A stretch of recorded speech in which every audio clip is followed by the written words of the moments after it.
So what I've done is I've set the flight scope going. I've got my 8-iron out just to start this session off. We're doing a bag mapping session. So I've got the ball on a small tee and I've decided where I'm lined up roughly. It's not as important. The direction the ball goes in is less important than the distance and the quality of strike. So all I'm looking for here is something that's coming off the club and feeling okay, feeling like a good hit. So it's measuring that one for me.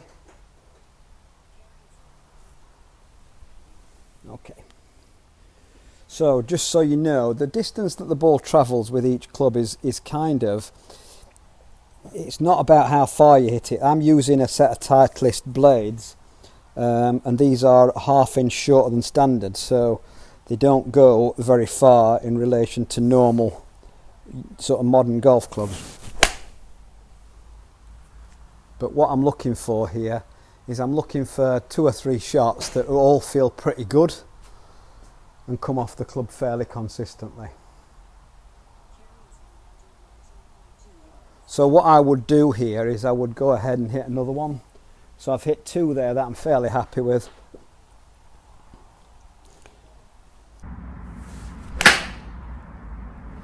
That one wasn't quite as good a shot, so what I'm going to do this time, and this is what I would recommend that you guys do. It may have gone further, that one, because it went a little bit left, but we'll see. Is 123.5 yards. I'm now going to remove that one, so I'm going to press the delete button on there and delete that shot. So I'm back to the 2 that I've had already. What I'm looking for is to get 3 shots with each club that I'm happy with. So I'm going to go again with that one. Awful again, so I'm going to delete that one before it's even got there.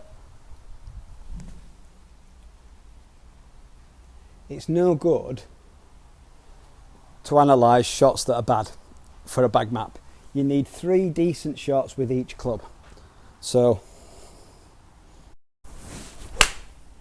that one will do, that one's near enough.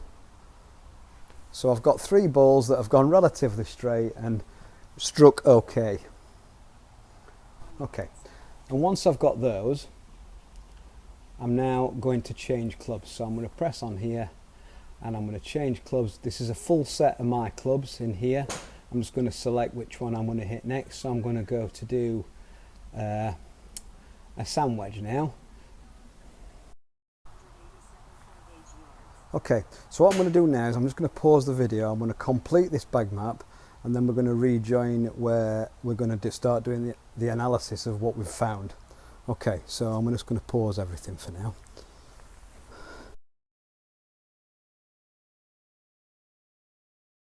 So in the little off cut there, I've carried on, finished the bag map, rushed through that a little bit.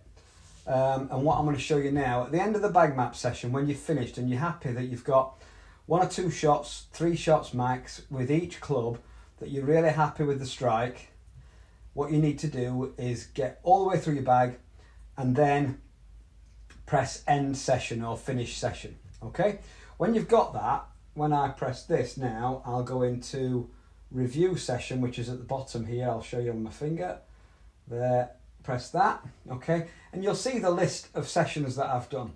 And what we've got here is one that's just finished at 2:17 p.m. today, where I've hit 19 shots in total, and I'll open that up, okay, and on it will pop the last sort of shot that I've hit, which I think will probably be the driver.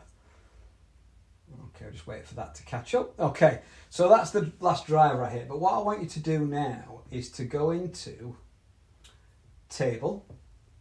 Okay, and I only hit 1 driver, so that's it. That's my 1 driver that I hit. Well, I ate 2 and deleted 1. So there we go. That's the driver shot that I hit. So it tells you how far it's carried, what's the total distance, 255.8.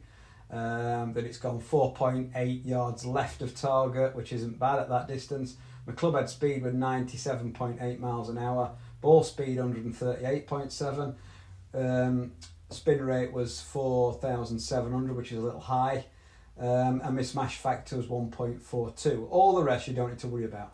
But what I'm going to do now is I'm going to press this button, the summary button. Okay?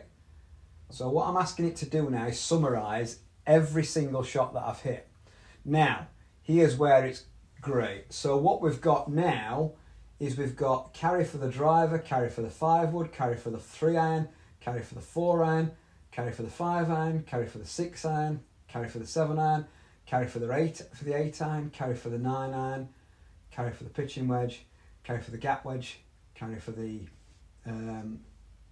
these gap wedges. So my gap wedge is 50 degrees, my sand wedge is 54, and my lob wedge is 58. So it gives you all those carries. And this is really brilliant, because what you're able to do now is, if you look at the total here, down this column, it gives you a total number of the average yards that each shot went. Now, what I would do with that is I would take that and put that onto a piece of card, probably business card size, and make yourself a little grid that says driver goes 255.8, your 5-wood, my 5-wood goes 213 yards, round them up, 3-iron goes 199 yards, 4-iron 195 yards, 5-iron 175, 6-iron 160, and so on.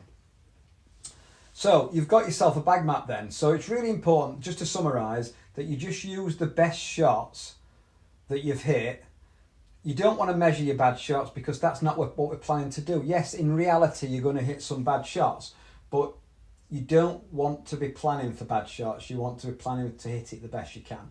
So what we want to know is how far you're going to hit it with the best shots you're going to hit. So you want 1, 2 or 3 shots, depending on how confident you feel, with each club, and then you can get a real valuable bag map. So if I went on the course now, I use a laser, which means that I can track how far the ball how far away the flag is, and I can measure how far away it is, and I can judge what club I'm going to use for each individual shot. Now, what it might also do, and this is a side point to bag mapping, if you look here between my 7-iron and my 8-iron, according to this, my 7-iron goes 150 and my 8-iron goes 125.